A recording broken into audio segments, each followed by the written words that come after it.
It would have been nice to say all is well, but no, all was not well. Handsome, strong and confident, James was the magnet to all the girls in the village. His charm, sweet mouth, made all the young women admire him. They would even fight over him. But they didn't know something. James didn't like the young. He liked wrinkles.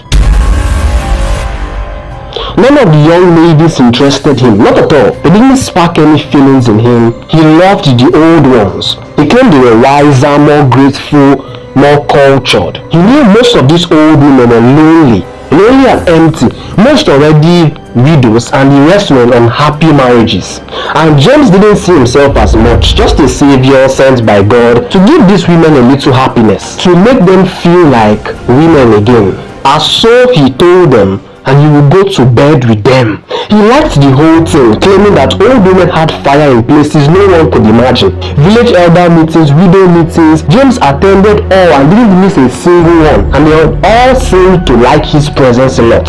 He wanted to get closer to them, to know them better. These women most times had wills written for them, massive savings in their names, and James took bites in all of it. Villagers would sing with expensive clothing, fat tubers of yam and fancy jewelry. They would wonder, where did James get all this money from? And the young ladies were double attracted to him because of all the money. He would repeatedly say he got his money because he cleared bushes for people, but even a bush rat could tell that was a lie. But then something very terrible happened to our dear James. Something that no one in the village would ever forget. Something that would serve as a story, as a cautious reminder. James didn't have time for commitment. After he got what he wanted, the money and the pleasure, he would move to the next target. So today he picked the village elder, Madam Ijeoma, an old woman who had lived for 70-something years already, with prestige and status in the village. And James was very sure she had a lot of money. But one day, he met her.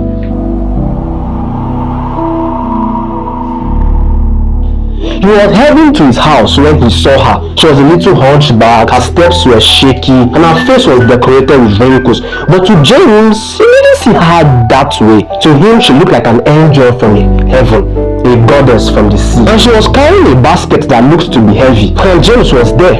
He excitedly rushed over to help carry the basket, not knowing he was leading himself to his own misfortune. He entered her compound and they sat together and conversed more and more. Smiling and talking with the old woman, James made use of his comedy and boldness to make her laugh. And James couldn't be more happy himself. And before you know what, the old woman politely ushered James into her house. And if people had seen this, they would have been beyond shocked. An old woman leading a young man fit enough to be her own son into her room at night. And as James moved into the hut, he licked his teeth, already counting how much he stood to gain from this. This was the easiest one so far. He thought Madam Ijeoma would have been more of a challenge. It looked like he overthought things.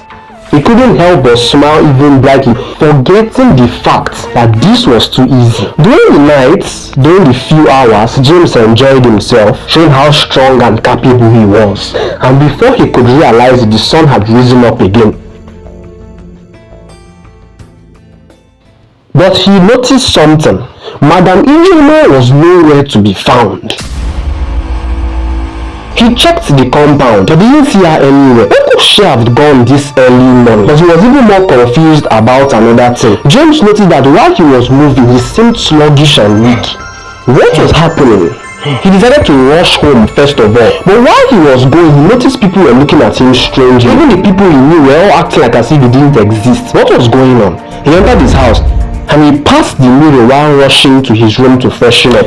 But as he passed the mirror, he took a step back and then he saw it. He wasn't the young and handsome James anymore. His skin had wrinkled up.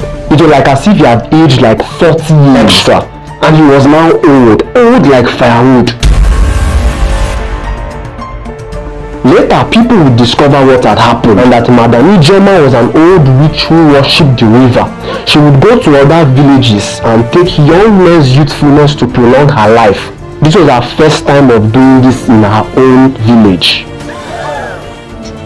Everyone couldn't believe it, and they pitied the victim. A young, sexy and energetic man had been turned to a walking old bag of bones overnight. What do you think about this story? Please leave it in the comments and subscribe.